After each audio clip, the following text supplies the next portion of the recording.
किसान साथियों राम राम। आशा और उम्मीद करता हूं कि आप सब ठीक ठाक होंगे।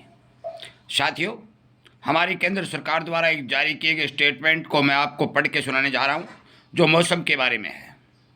हमने आपको बता रखा है और वादा भी कर रखा है कि जो भी आपके लिए सूचनाएं आएंगी लगातार वीडियो के माध्यम से आप तक पहुंचाने का काम किया जाएगा। जो अभी अभी सूचना आई है, मैं उसके आधार के ऊपर ये बात बता सकता हूं कि केंद्र सरकार ने युद्ध स्तर के ऊपर एल नीनो की स्थिति को देखते हुए, कम बरसात को देखते हुए अपना कार्य शुरू कर दिया है। पूरी रिपोर्ट पढ़ के सुनाऊंगा, उसके बाद में 4 बातें और बताऊंगा। गौर करके सुन लेना। इसी तरह की जानकारी आपको मिलती रहे तो हमारे इस चैनल को सब्सक्राइब करके घंटी का बटन दबा के जुड़ जाना और शेयर जरूर कर देना, ताकि भविष्य में हम किसानों को जगाने और किसानों तक हमारी आवाज़ को, ठीक जानकारी को पहुंचाने में कामयाबी हासिल कर सकें। सुनिए रिपोर्ट। एल नीनो और मानसून को लेकर कृषि मंत्रालय पूरी तरह अलर्ट मोड पर है। केंद्रीय कृषि मंत्री शिवराज सिंह चौहान लगातार उच्च स्तरीय समीक्षा बैठक कर रहे हैं और राज्यों को जिला स्तर पर व्यावहारिक रणनीति लागू करने के निर्देश दिए जा चुके हैं। इस महत्वपूर्ण घटनाक्रम से जुड़े मुख्य बिंदु और अब तक के सबसे बड़े अपडेट नीचे दिए गए हैं। सरकार का एक्शन प्लान और बड़ी घोषणाएं। 197 संवेदनशील जिलों की पहचान। सरकार ने देश के 197 सबसे संवेदनशील जिलों की शॉर्टलिस्ट को किया है। 197 जिलों को अकाल राहत के अंदर शामिल कर लिया गया है। भी बरसातें नहीं होंगी। जहां एल नीनो या कम बारिश का सबसे ज़्यादा असर पड़ सकता है। खेत बचाओ अभियान की शुरुआत। इसके तहत किसानों को डिजिटल प्लेटफॉर्म, कॉल सेंटर और मौसम मोबाइल एडवाइजरी के जरिए सीधे और तुरंत सलाह दी जा रही है। इस हफ्ते समीक्षा बैठक कृषि मंत्रालय हर सप्ताह राज्यों और संबंधित विभागों के साथ मॉनिटरिंग बैठकें कर रहे हैं, ताकि ग्राउंड लेवल की स्थिति पर नज़र रखी जा सके। कंटिजेंसी प्लान में क्या है? कृषि मंत्री ने साफ निर्देश दिए हैं कि कंटिजेंसी प्लान सिर्फ कागजों पर नहीं बल्कि ज़मीन पर दिखने चाहिए। इसके तहत मुख्य रणनीतियाँ: वैकल्पिक फसल चक्कर, कम बारिश या बुआई में देरी होने की स्थिति में कम समय में तैयार होने वाली फसलें और सूखा प्रतिरोधी प्रमाणित बीजों की व्यवस्था की जाए। नमी और जल संरक्षण। खेतों में नमी बनाए रखने के लिए मल्चिंग, ड्रिप इरिगेशन, टपक सिंचाई और फुहारा पद्धति के इस्तेमाल पर जोर दिया जा रहा है। जलाशयों का वैज्ञानिक प्रबंधन। इस समय देश के प्रमुख जलाशयों में पानी का स्तर सामान्य से बेहतर है। सरकार इसका सही और वैज्ञानिक इस्तेमाल सुनिश्चित कर रही है, ताकि नहरों के आखिरी छोर तक पानी पहुंचाया जा सके। दलहन और कपास पर विशेष ध्यान। इस योजना में इंटरक्रॉपिंग को बढ़ावा देने और दालों व कपास के उत्पादन को सुरक्षित रखने पर विशेष फोकस है। कृषि मंत्री ने संदेश दिया है कि घबराने की अभी जरूरत नहीं है, बल्कि समय रहते एडवाइजरी जारी करने की जरूरत है। सरकार हर स्थिति से निपटने और किसानों के हितों की रक्षा करने के लिए पूरी तरह तैयार है। अब सुनिए कहाँ कहाँ कितनी वर्षा की जानकारी हमारे पास पहुँची है।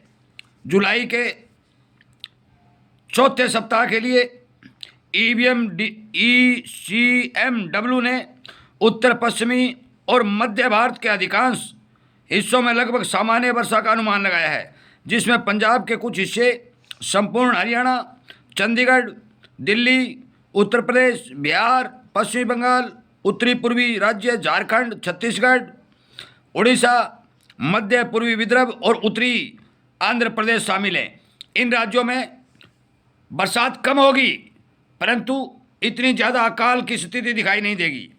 राजस्थान, गुजरात और सौराष्ट्र, पश्चिमी मध्य प्रदेश, मुंबई, कोंकण, गोवा, मध्य महाराष्ट्र, मराठवाड़ा, तेलंगाना, कर्नाटक और उत्तरी तमिलनाडु में सामान्य से बरसात कम होने के अनुमान है। मतलब यहाँ अकाल पड़ने के अनुमान दिखाई दे रहे हैं। इसके विपरीत केरल और दक्षिणी मध्य तमिलनाडु के आसपास के हिस्सों में सामान्य के करीब वर्षा की संभावना है। साथियों, ये हमने तैयार नहीं किया है। मैं आपकी जानकारी के लिए बता दूं कि जो हमारे पास रिपोर्ट आई हमने आपको पढ़ के सुनाया। ये बात हम पहले भी कह चुके हैं कि दुनिया की तमाम एजेंसियों ने, भारत की एजेंसी ने सरकार के पास ये समाचार भेज दिए हैं कि भारत के अंदर अब की बार बरसातें बहुत कम होंगी। और इसी आधार पर हमने ये बात कही थी कि आपको फसलों का उत्पादन कम मिलेगा परंतु भाव अच्छे मिलेंगे। ये बात हमने बहुत पहले आपको कही थी। जिस किसान साथ भाई के पास अनाज है, अन्न है, वो इस बारे विचार कर ले कि आगे आने वाली स्थिति आपको कैसी दिखाई दे रही है।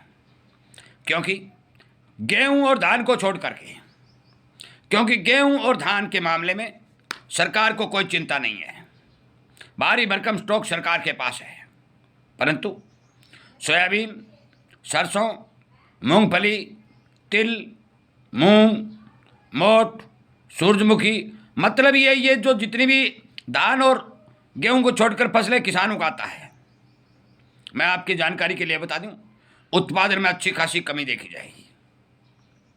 हम एक बात और स्पष्ट कर देते हैं कि जो हम उत्तरी पश्चिमी भारत बोलते हैं, जिसमें कुछ हिस्सा हनुमानगढ़ गंगानगर का आता है,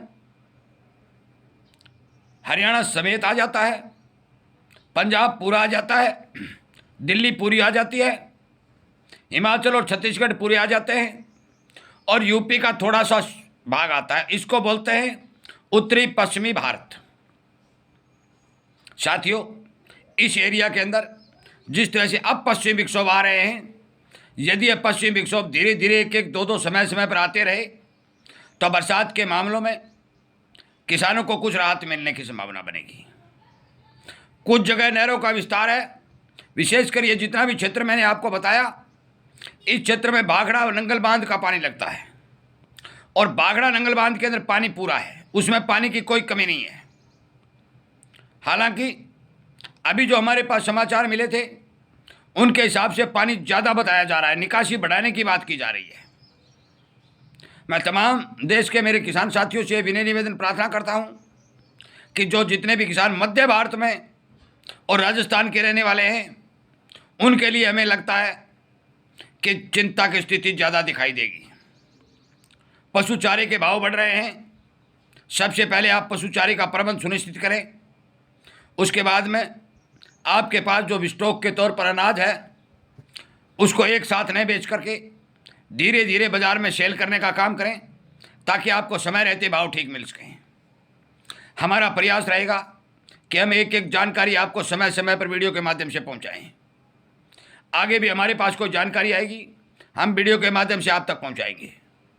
मैं उम्मीद करूंगा किसी तरह की जानकारी आपको मिलती रहे। आप हमारे चैनल को सब्सक्राइब करेंगे, इसके घंटी का बटन दबाएंगे और किसान हित में किसान अभियान के साथ जुड़ करके इन बातों का फायदा उठाएंगे। शेयर करना अति आवश्यक है, क्योंकि हर किसान को जगाना, समझाना और समय रहते उसको जानकारी देना हमारा परम कर्तव्य और धर्म है। इन्हीं बातों के साथ इस वीडियो को विराम देता हूं। उम्मीद करूंगा कि आप इस बारे विचार करेंगे और अपने किसान मित्रों को ये बात बताते हुए हमारे इस वीडियो को शेयर करने का काम करेंगे। आपका बहुत बहुत धन्यवाद। जय हिंद।